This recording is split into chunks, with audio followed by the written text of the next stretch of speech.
सविनय जय भीम रोजर धम्मप्रसारच्या माध्यमातून आपलं सर्वांचं मनपूर्वक स्वागत. वर्षाच्या सर्वांना मंगल कामना. रोजर धम्मप्रसारच्या माध्यमातून आपण बौद्ध धम्म जिज्ञासा या विषयावरती चर्चा करत असतो, माहिती घेत असतो. त्याप्रमाणे आज पुन्हा एकदा या विषयावर आपण चर्चा करण्यासाठी आलेलो आहोत. सर्वांचं मनपूर्वक आभार. सर्वांना सविनय जय भीम. आणि ही चर्चा करत असताना बोधिसत्व परमपूज्य डॉक्टर बाबासाहेब आंबेडकर यांनी जो आपल्याला महत्त्वपूर्ण असा बुद्ध आणि त्याचा धम्म दिलेला आहे, या धम्मग्रंथावर आधारित ही जिज्ञासा आहे. आता आपण पाहिलात तो आजचा जो प्रश्न आहे तो म्हणजे सिद्धार्थाने कपिल मुनीच्या सांख्य मताचे अध्ययन केले होते का?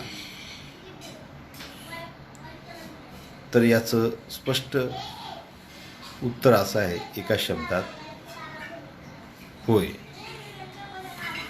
का तर प्राचीन तत्त्वज्ञानी जी लोक होती त्या तत्त्वज्ञानी लोकांमध्ये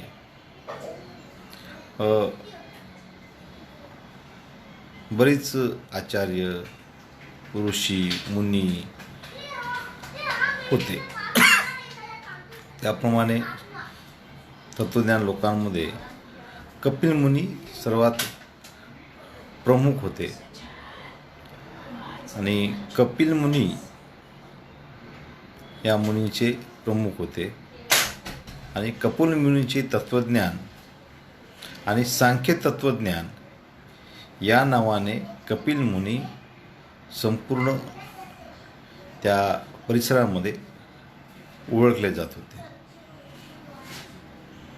कपिल मुनीचा प्रथम सिद्धांत असा होता, सत्यासाठी प्रमाण आवश्यक आहे आणि प्रमाणाविषयी सत्याचे अस्तित्व नाही आहे. सत्याला सिद्ध करावयास केवळ दोनच प्रमाण मान्य केले जाऊ शकतात. त्यामध्ये प्रत्यक्ष प्रमाण आणि दुसरा म्हणजे सत्य हे अनुमानावर असते. प्रत्यक्ष प्रमाण म्हणजे इंद्रियाच्या माध्यमाने विद्यमान वस्तूची चित्तास ओळख करून देणे. प्रत्यक्ष प्रमाण कसं ओळखायचं त्याची पद्धत होती ती म्हणजे इंद्रियाच्या माध्यमाने विद्यमान वस्तूची चित्तास ओळख करून देणे. आता इंद्रिय आपल्याकडे इंद्रिय हे ज्ञानेंद्रिय, घानेंद्रिय असे इंद्रिय आहेत. परंतु ज्ञानेंद्रिय इंद्रिय हे म्हणजे प्रत्यक्ष अनुमान किंवा प्रत्यक्ष इंद्रियाचा इथे सरळ आणि डायरेक्ट हा संबंधित असतो. कपिल मुनी असे सांगतात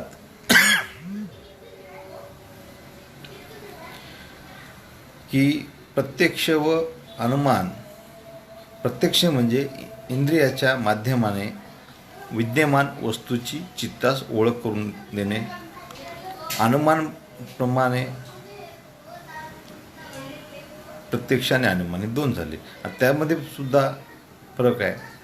अनुमान 3 प्रकारचे आहेत. एक अनुमान म्हणजे कारणामुळे कार्याचे अनुमान, जसे की ढगांच्या अस्तित्वामुळे पावसाचे अनुमान लावू शकतो. कार्याने अनुमान म्हणजे जसे की जर नदीला पूर आलेला दिसत असेल तर वरच्या प्रवाहाच्या प्रदेशात पडलेला पाऊस असावा, असा अनुमान आपण लावू शकतो. तर तिसरा आहे जो सामान्यतः दृष्टीत पडणाऱ्या गोष्टीवर अनुमान लावू शकतो, जसे की आकाशात तारे भिन्न भिन्न ठिकाणी गेलेले पाहून आपण जसे अनुमान लावतो की तारे स्थान परिवर्तन करतात. कपिलवस्तूच्या दृष्टिकर्त्याचे अस्तित्व असते, जसे मातीपासून भांडे बनते किंवा धाग्यापासून कपडा बनतो. नवीन उत्पत्ती ही कधीच होत नसते. तसेच सत्य हे कोणत्याही कार्याचे कारण होऊ शकत नाही. या जगाचे मूळ स्रोत उत्पत्तीस कारण जे आहेत ती दोन प्रकारचे आहेत. एक आहे व्यस्त, त्याला आपण विकसित म्हणू शकतो, आणि दुसरा आहे अव्यस्त. एक जो व्यक्त होतो त्याला आपण विकसित म्हणतो, आणि जो अव्यक्त आहे तो अविकसित झालेला घटक आहे. दुसरा तर्क असा की कार्यास आपल्या कारणाहून भिन्न असलाच पाहिजे. कपिल ऋषीचे म्हणणे असे होते की अव्यक्त म्हणजे अविकसित, अव्यक्त वस्तूची व्यक्त वस्तूमध्ये परिणती ज्या 3 गुणांमुळे होते. म्हणजे अविकसित वस्तूची विकसित वस्तूमध्ये परिणती ही 3 गुणांमुळे होते.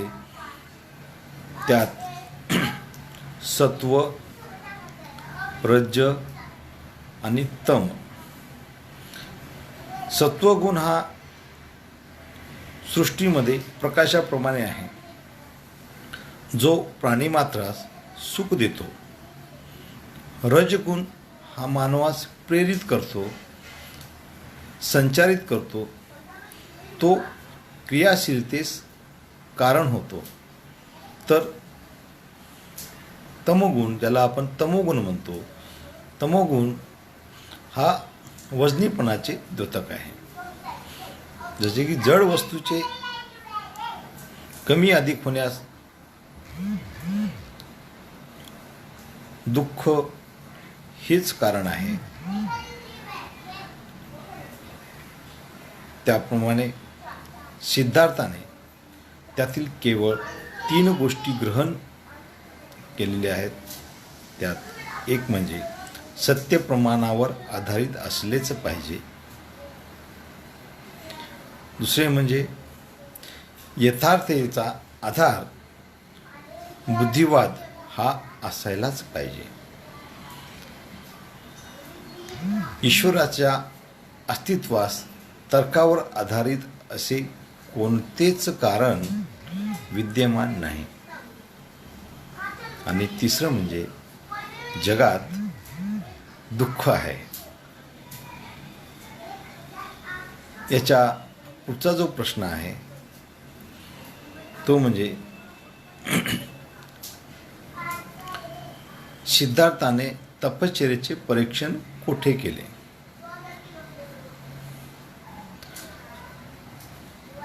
सिद्धार्थाने तपश्चर्येचे परीक्षण कुठे केले?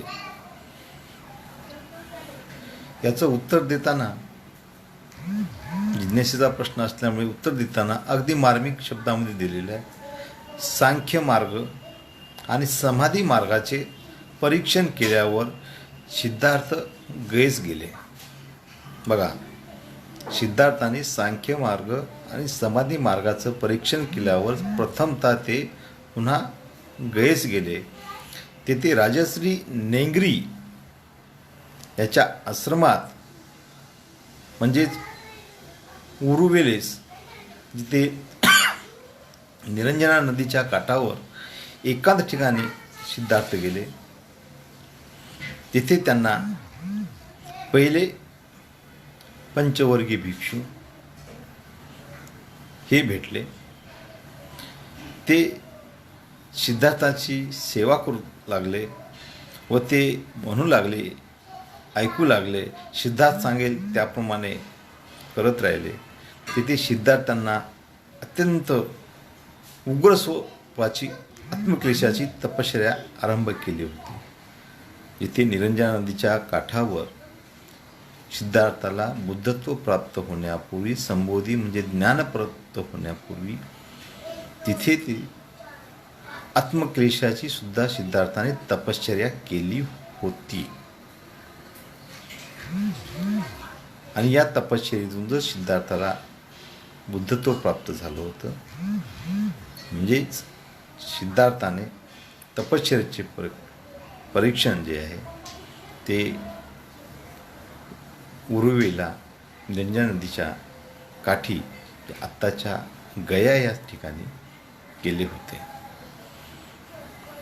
या पुढचा प्रश्न आहे, संबोधी प्राप्त होण्यापूर्वी सिद्धार्थाने 5 आचार्य होते ते कोणते?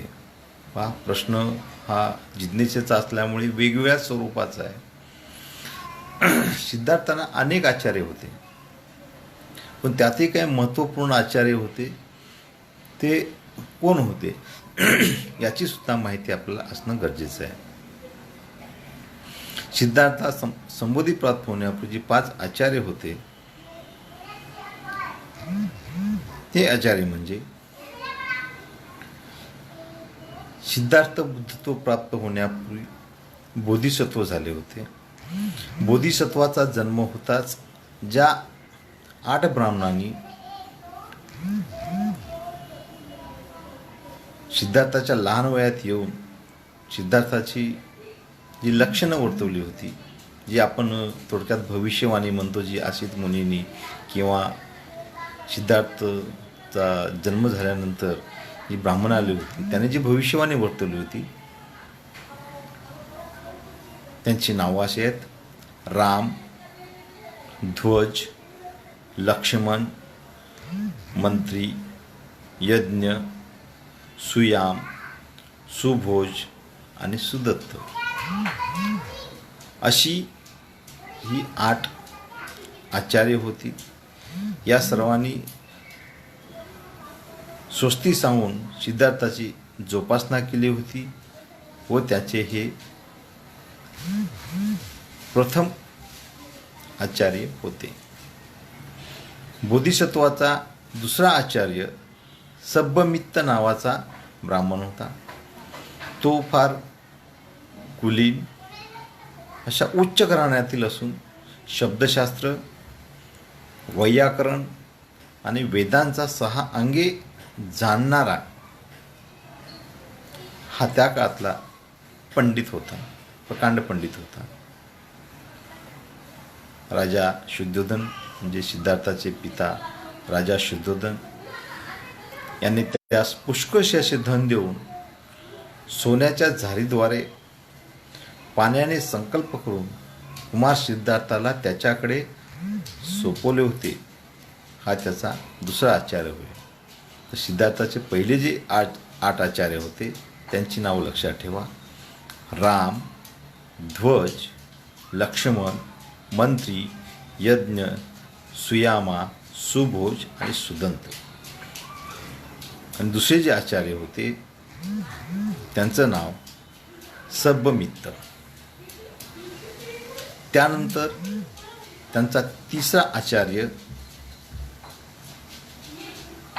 बोधिसत्वाचा तिसरा आचार्य, ही एक देवता होती जिने बोधिसत्वाच्या अंतःकरणाचा, ज्ञानाचा शोध करण्यासाठी घराबाहेर पडण्यास त्याला उद्वत्व उत्सुक केले होते. तिचे म्हणणे ऐकून सिद्धार्थास महालात राहणे असह्य होऊ लागले व त्या देवतेचे म्हणणे ऐकून सिद्धार्थास राजा शुद्धोधनाने जे ऋतूप्रमाणे 3 महाल दिले होते, वर्षा ऋतू, हिवाळा, उन्हाळा, या 3 ऋतूमध्ये 3 महाल दिले होते. त्या महालात सुद्धा राहण्यास या देवतेने असह्य केले होते आणि या देवतेमुळे सिद्धार्थाला गृहत्याग करावा लागला. विनिशीक्रमण केले.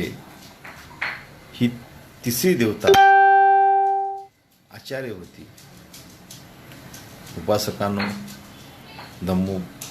धम्मबंधू आणि भगिनींनो, आपण जर बुद्धलेण्यामध्ये जात असाल, तिथे अनेक नानाविध शिल्प असतात. परंतु बऱ्याच बुद्धलेण्यामध्ये जिथे सिद्धार्थ सम्यक संबुद्ध आहेत, त्याच्या बाजूला एक छोटीशी देवी उभी असते आणि हीच ती देवी आहे. आणि ही सिद्धार्थाची बोधिसत्वाची आचार्य होती. त्यानंतर सिद्धार्थाचा आचार्य म्हणजे बोधिसत्वाचा चौथा आचार्य हा जवळपास सर्वांनाच माहिती आहे. त्या काळातला प्रकांड पंडित, मोठं आश्रम असलेला अलार कलाम हे सिद्धार्थाचे चौथे आचार्य होते. आणि सिद्धार्थाचे पाचवे आचार्य आहेत ते उदक रामपुत्र. हे बोधिसत्वाचे पाचवे आचार्य होते. म्हणजे एकंदर मी पुन्हा पुन्हा नावं सांगतो आचार्यांची. पहिले जे 8 आचार्य होते, सिद्धार्थाने गृहत्याग केल्यानंतर पहिली जी 8 आचार्य होते त्यामध्ये राम, ध्वज, लक्ष्मण, मंत्री, यज्ञ, सुयाम, सुभोज आणि सुदत्त. दुसरे जे बोधिसत्वाचे आचार्य होते ते सर्वमित्त ब्राह्मण होते. तिसरे आचार्य जे होते देवता होत्या. चौथे आचार्य होते अलार कलाम. आणि पाचवे जे आचार्य होते हे उदक रामपुत्र. हे बोधिसत्वाचे 5 आचार्य होते. या पुढचा जो प्रश्न येतो त्या प्रश्नाशी मिळून असलेला, तपश्चर्येच्या वेळी सिद्धार्थाने कोणाकोणाची सोबती केली होती, हा प्रत्येक प्रश्न हा महत्त्वपूर्ण आहे. तर सिद्धार्थाने तपश्चर्येच्या वेळी कोण कोण सोबत होते? तपश्चर्येकरिता सिद्धार्थ उत्तरेकडे एका दूरच्या अरण्यात निघून गेले होते. आणि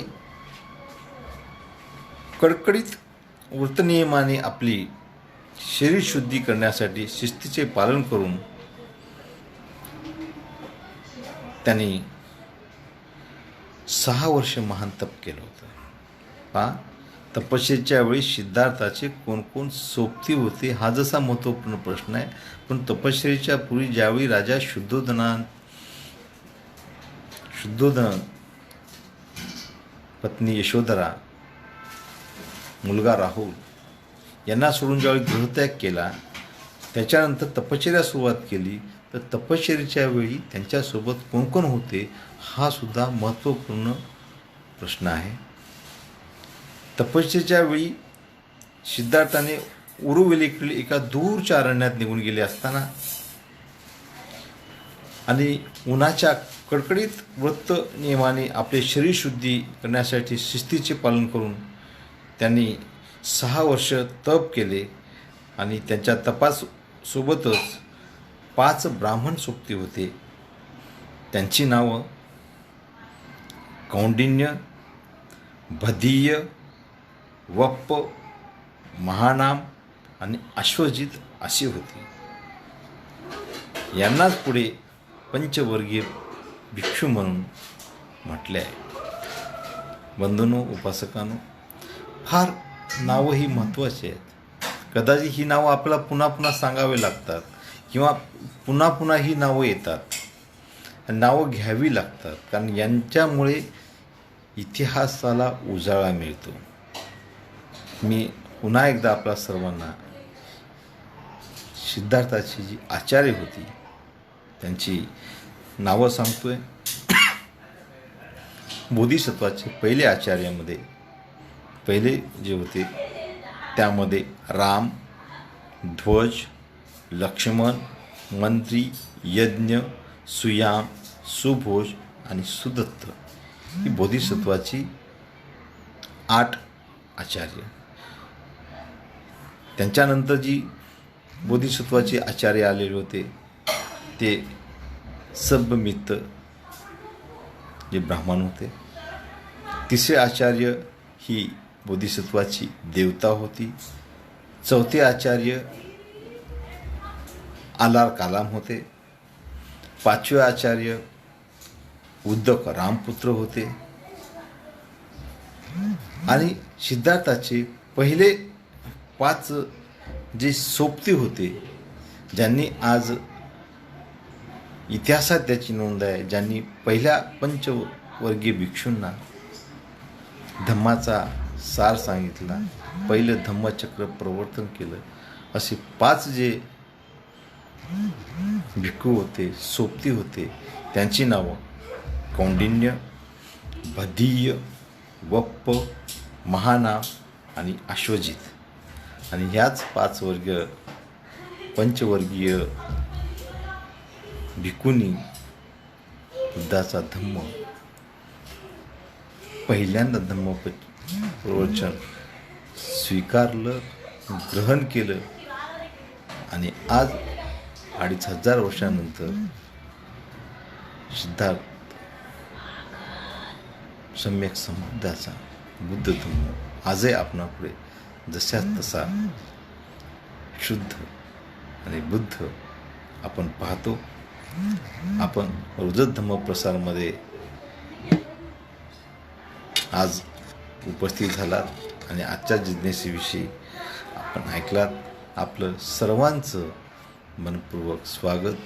आपणास या वर्षावास मालिकेच्या मनपूर्वक सदिच्छा, सविनय जय भीम. नक्कीच आपण बौद्ध धम्म ही जिज्ञासा जास्तीत जास्त शेअर करावी आणि बौद्ध तत्त्वज्ञान लोकांना कळलं पाहिजे, याचा प्रसार करावा अशी मी आपणास विनंती करतो. आपण मला सहकार्य केल्याबद्दल सर्वांचे मनपूर्वक आभार. रोज धम्म प्रसारित आपल्या सर्वांचं मनपूर्वक धन्यवाद. सविनय जय भीम.